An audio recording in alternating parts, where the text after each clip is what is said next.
السلام علیکم ورحمۃ اللہ وبرکاتہ۔ اس کلاس میں میں آپ کو مرکب اضافی جو ہے وہ اچھے سے بتانے والا ہوں۔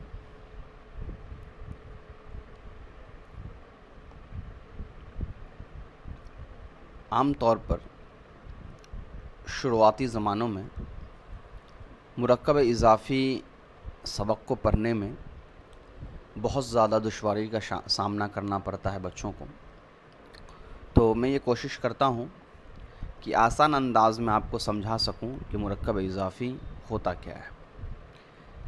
دیکھیے، جملہ دو طرح کا ہوتا ہے عربی کے اندر۔ ابھی فی الحال آپ کو یہی سمجھنا ہے، جو باریک باتیں ہیں اس کو میں اگنور کر رہا ہوں۔ کل ملا کر اگر آپ دیکھیں گے تو عربی میں جملہ صرف دو طرح کا ہے۔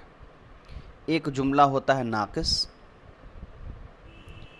اور ایک ہوتا ہے جملہ تام۔ ناقص جو جملہ ہوتا ہے وہ ادھورا جملہ ہوتا ہے، اور تام جو ہوتا ہے وہ مکمل جملہ ہوتا ہے۔ پھر یہ جو تام ہے اس کے بھی دو قسمیں ہوتی ہے۔ ایک کہلاتا ہے جملہ اسمیہ، یعنی وہ جملہ جو اسم سے شروع ہوتا ہے۔ ایک کہلاتا ہے جملہ فعلیہ، وہ جملہ جو فعل سے شروع ہوتا ہے۔ تو یہ مرکب تام کی قسمیں، یعنی جملے اسمیہ اور جملے فعلیہ، یہ دونوں مکمل جملہ بنیں گے کیونکہ یہ مرکب تام کی قسمیں ہیں۔ اب جو ناقص ہے اس کی بھی دو قسمیں ہیں، ہے تو بہت ساری لیکن مشہور دو ہی ہیں۔ ایک ہے مرکب اضافی اور ایک ہے مرکب توصیفی۔ تو مرکب اضافی میں فی الحال ابھی آپ کو بتاتا ہوں، مرکب توصیفی اور دوسرے جو جملے ہیں اس کو انشاءاللہ کبھی اور موقع ملا تو میں آپ کو سمجھا دوں گا۔ چلیے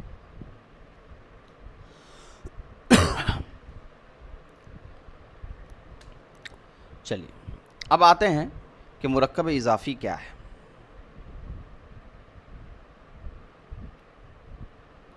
تو مرکب اضافی جملے ناقص کی ایک قسم ہے جس کے اندر دو جز ہوتے ہیں۔ ایک کہلاتا ہے مضاف اور ایک جز کہلاتا ہے مضاف الیہ۔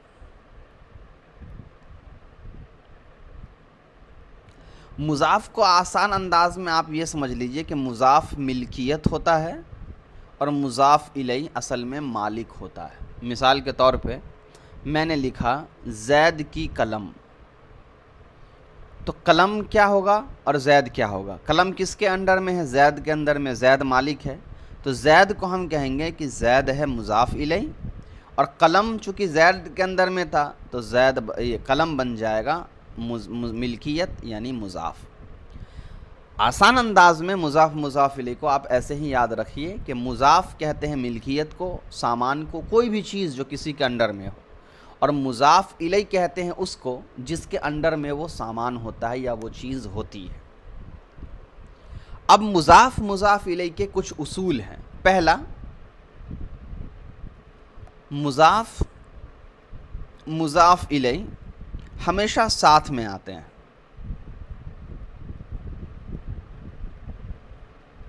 یعنی اگر جہاں مضاف ہوگا وہاں مضاف الیہ ہوگا، جہاں مضاف الیہ ہوگا وہاں مضاف ہوگا، یہ دونوں ہمیشہ ایک ساتھ ہی استعمال ہوتے ہیں۔ دوسرا اصول یہ ہے کہ مضاف جو لفظ بنے گا اس پر الف لام اور تنوین، چاہے وہ دو زبر دو زیر دو پیش، یہ ہم نہیں لگا سکتے ہیں۔ کس پر؟ مضاف پر۔ مضاف الیہ پر آپ الف لام اور تنوین دونوں لگا سکتے ہیں، کوئی حرج نہیں ہے۔ تیسرا رول یہ ہے کہ جو مضاف الیہ ہوتا ہے اس کا اعراب فکس ہوتا ہے، اس پر ہمیشہ کیا ہوتا ہے؟ زیر ہوتا ہے۔ یہ تین باتیں صرف آپ کو مضاف الیہ کے سلسلے میں یاد رکھنی ہے۔ پہلا، مضاف جو ہوتا ہے وہ پہلے آتا ہے، مضاف بعد میں آتا ہے، لیکن وہ دونوں ایک ساتھ ہی استعمال ہوں گے۔ مضاف پر الف لام تنوین نہیں آ سکتا ہے، مضاف الیہ پر دونوں آ سکتا ہے، کوئی حرج نہیں ہے۔ اور مضاف الیہ کا اعراب ہمیشہ زیر کے ساتھ ہوتا ہے۔ مضاف پر زبر زیر پیش کچھ بھی لگا سکتے ہیں آپ، لیکن جو مضاف الیہ ہوگا اس پر آپ ہمیشہ زیر رکھیں گے۔ ایک چیز جو میں نے ابھی آپ کو بتائی کہ مضاف جو ہے الیہ پر آپ الف لام اور تنوین دونوں لگا سکتے ہیں، اس کا مطلب یہ نہیں ہے کہ ایک ہی وقت میں الف لام اور تنوین دونوں لگا سکتے ہیں۔ عربی میں کسی لفظ پر یا تو آپ تنوین لگائیں گے یا آپ الف لام لگائیں گے۔ آپ الف لام اور تنوین دونوں نہیں لگا سکتے، یہ غلط ہو جائے گا۔ چلیے ایک مثال میں لکھتا ہوں، آپ دیکھیے، قلم زیدن۔ اب میں آپ سے پوچھوں اس میں مضاف کون ہے، مضاف الیہ کون ہے؟ بڑا آسانی سے آپ بتا سکتے ہیں، مضاف پہلے آتا ہے، مضاف پر الف لام اور تنوین نہیں ہوتا ہے۔ عربی زبان کی ایک خاصیت یہ ہے کہ عربی زبان میں بے وجہ آپ کسی بھی لفظ پہ تنوین یا الف لام نہیں ہٹا سکتے ہیں، یا تو آپ تنوین دیجئے یا آپ الف لام دیجئے۔ مضافی ایک وجہ ہے کہ وہاں پر نہ الف لام لگا سکتے ہیں نہ تنوین لگا سکتے ہیں، تو اس سے بھی ہم پہچان جاتے ہیں کہ یہ مضاف ہے۔ اور زیدین آپ کا ہو جائے گا مضاف الیہ، اس لیے کہ یہ بعد میں آیا ہے اور اس پر زیر ہے۔ تو عربی زبان میں زیر دو وجہ سے کسی بھی لفظ پر آتا ہے، ایک حرف جر ہونے کی وجہ سے یا دوسرا مضاف الیہ ہونے کی وجہ سے۔ تو قلم زیدن مضاف الیہ ہو گیا۔ اب ایک چیز دیکھیے، اردو میں، عربی میں آپ نے مضاف پہلے لکھا اور مضاف الیہ بعد میں لکھا، اردو میں الٹا ہو جائے گا۔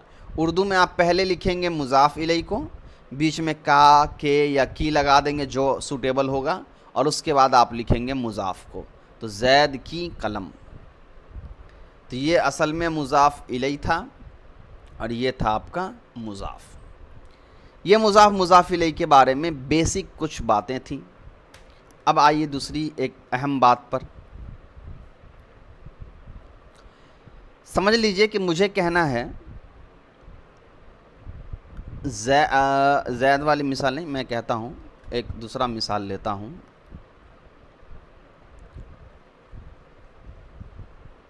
بھارت کے ایک مسلمان، تو جو مسلمان ہے اس اردو میں بعد میں اس کو پہلے لکھ دیجئے، مسلموں بھارت کو بعد میں لے آئیے، الہند بھارت کے ایک مسلمان۔ اب مجھے کہنا ہے بھارت کے دو مسلمان، تو تثنیہ بنانے کے لیے آتا ہے مسلمانی الہند۔ لیکن عربی میں رول یہ ہے کہ جب تثنیہ لفظ مضاف بنتا ہے تو اس کا نون گر جاتا ہے، تو مسلمانی نہ کہہ کے مسلمہ الہند کہیں گے۔ اگر مجھے کہنا ہو بھارت کے سب مسلمان، تو سب کے لیے جمع آئے گا مسلمون، جمع مذکر سالم، مسلمون الہند۔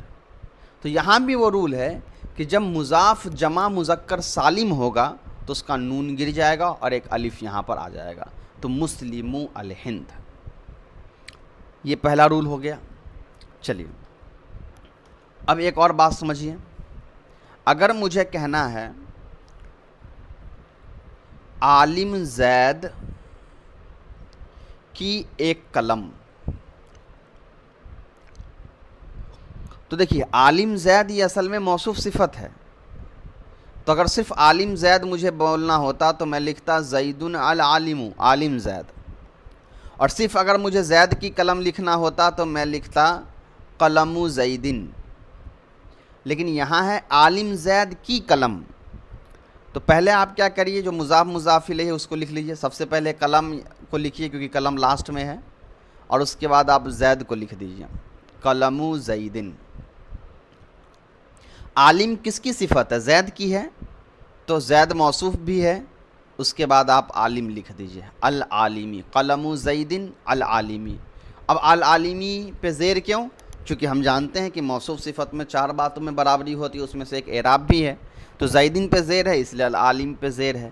ہاں ایک بات یاد رکھنی ہے کہ تنوین اعراب نہیں ہوتا ہے، زیر اعراب ہوتا ہے، تو زیدن پہ بھی زیر ہے، العالم پہ بھی زیر ہے، وہ الگ بات ہے، ایک پہ تنوین ہے ایک پہ نہیں ہے۔ ایک تو یہ ہو گیا۔ چلیے اگر مجھے لکھنا ہے عالم زید کی نئی قلم، اب یہاں میں نے کیا کیا، مضاف کی بھی صفت لائی اور مضاف الیہ کی بھی صفت لائی ہے، تو پہلے تو آپ قلم زیدن جو نارمل ہے زید کی قلم وہ لکھ لیجئے، اب زید کے بعد آپ عالم کی صفت لے آئیے، العالمی ہو گیا، اور اس کے بعد آپ قلم کی صفت لے آئیے نئی کے لیے الجدید۔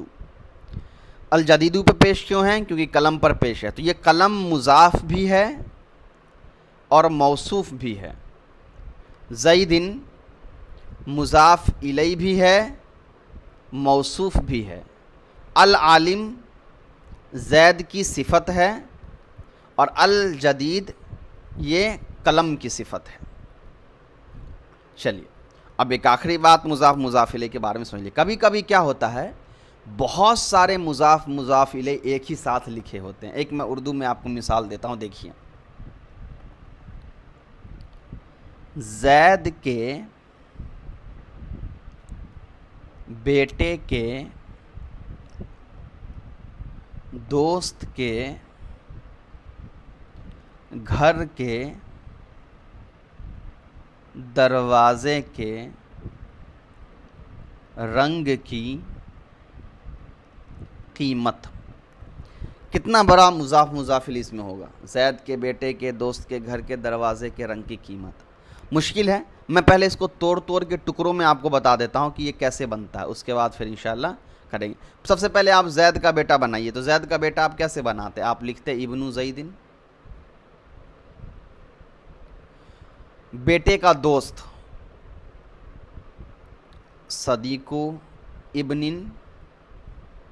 دوست کا گھر بیت صدیق، گھر کا دروازہ بابو بیتن، دروازے کا رنگ لون بابن، رنگ کی قیمت ثمن لون۔ یہ ایک ایک کر کے میں نے ٹکڑا میں بنا دیا، لیکن مجھے تو پورا سب کا ایک ساتھ بنانا ہے۔ اب بہت سے لوگوں کو یہ مشکل لگتا ہے۔ دیکھیے اس کے بنانے کا بہت آسان طریقہ ہے۔ پہلا طریقہ کیا پتہ ہے؟ جو سب سے لاسٹ میں اردو میں ہے نا، اس کو آپ عربی میں سب سے پہلے لکھیے۔ سب سے لاسٹ میں قیمت ہے، اس کو آپ عربی میں سب سے پہلے لکھیے ثمن۔ اب اس کا الٹا چلتے جائیے، پھر رنگ لکھیے، پھر دروازہ لکھیے، پھر گھر لکھیے، پھر دوست لکھیے، پھر بیٹا لکھیے، پھر زید لکھیے۔ تو زید سب سے فرسٹ میں، یہاں پہ اردو میں اس کو سب سے عربی میں اس کو سب سے لاسٹ میں لکھنا ہے۔ پہلے قیمت کے بعد کیا ہے؟ رنگ، تو آپ رنگ لکھ دیجئے اور صرف زیر دیجئے، تنوین نہیں۔ رنگ کے بعد کیا ہے؟ دروازہ، آپ دروازہ لکھ دیجئے۔ دروازے کے بعد کیا ہے؟ گھر، آپ گھر لکھ دیجئے۔ گھر کے بعد ہے دوست، آپ دوست لکھ دیجئے۔ دوست کے بعد ہے بیٹا، آپ بیٹا لکھ دیجئے۔ اور بیٹا کے بعد ہے زید، آپ زید لکھ دیجئے اور زید پہ آپ تنوین دے دیجئے۔ اب اس کو الٹا کر کے دیکھ لیجئے سیٹ کر رہا ہے کہ نہیں۔ زید کے بیٹے کے دوست کے گھر کے دروازے کے رنگ کی قیمت، ایگزام صحیح ہو گیا۔ اب یہاں آپ ایک چیز غور کریے، یہ لونوں پہ میں نے زیر دیا ہے لیکن تنوین نہیں دیا، تو الف لام بھی نہیں ہے، تنوین بھی نہیں، تو مضاف جیسا ہو گیا بالکل۔ ثمنو یہ اصل مضاف ہے اور زیدن یہ اصل مضاف الیہ ہے، ٹھیک ہے۔ اس کے بعد جتنے بھی لفظ یہاں پہ دیکھ رہے ہیں لون، یہ مضاف الیہ بھی بن رہا ہے ثمنو کا، لیکن یہ مضاف بھی بن رہا ہے باب کا۔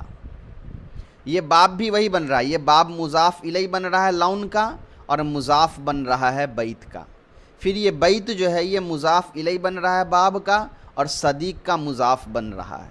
پھر صدیق مضاف الیہ بن رہا ہے بیت کا اور مضاف بن رہا ہے ابن کا۔ پھر یہ ابن مضاف الیہ بن رہا ہے صدیق کا اور مضاف بن رہا ہے زید کا۔ تو اسی لیے یہاں پر کیا ہوا؟ ملٹیپل مضاف مضاف الیہ ایک ساتھ جو ہے وہ آ گئے۔ اتنی باتیں اگر آپ مضاف مضاف الیہ کے بارے میں یاد رکھتے ہیں، آپ کو مضاف الیہ میں پھر کبھی کوئی دقت نہیں ہوگی۔ ایک چیز چھوٹی سی اور ایک بات سمجھ لیجئے، کبھی کبھی کیا ہوتا ہے کہ مضاف الیہ ضمیر کی طرح استعمال ہوتا ہے۔ جیسے آپ مان لیجئے کہتے ہیں کتاب زیدن، تو آپ کہتے ہیں زید کی کتاب، ہے نا۔ اب اگر مجھے کہنا ہے اس کی کتاب، یعنی مان لیجئے زید کا ذکر پہلے ہو چکا ہے اور مجھے دوبارہ زید نہیں لکھنا ہے، تو میں کیا کہوں گا؟ کتابو ہو، تو یہاں ضمیر جو ہے یہ کیا ہو گیا؟ مضاف الیہ بن گیا، اس کی کتاب۔ کبھی کبھی کیا ہوتا ہے ایک ہی مضاف الیہ کے دو مضاف ہوتے ہیں۔ مثال کے طور پہ دیکھیے زید کی قلم اور اس کی کتاب، تو یہاں زید کا قلم بھی ہے، زید کا کتاب بھی ہے۔ تو ایک طریقہ لکھنے کا کیا ہے؟ آپ لکھیے ایسے قلم زیدن و کتاب زیدن، لیکن یہ جملہ صحیح نہیں ہوگا، اس لیے کہ عربی میں ایک ہی لفظ کو بار بار دہرایا نہیں جاتا ہے۔ تو دوسرا ایک طریقہ یہ ہے کہ آپ لکھیے قلم زیدن و کتابہ، اس کی کتاب، دوبارہ زید مت لائیے، زید کی جگہ ضمیر لے آئیے، یہ ضمیر ریٹرن کر جائے گا زید کی طرف، تو یہ ہو جائے گا مرجع۔ چلیے، امید ہے کہ اتنی باتیں آپ سمجھ گئے ہوں گے، باقی چیزیں انشاءاللہ اگلے کلاس میں کریں گے۔ السلام علیکم ورحمۃ اللہ وبرکاتہ۔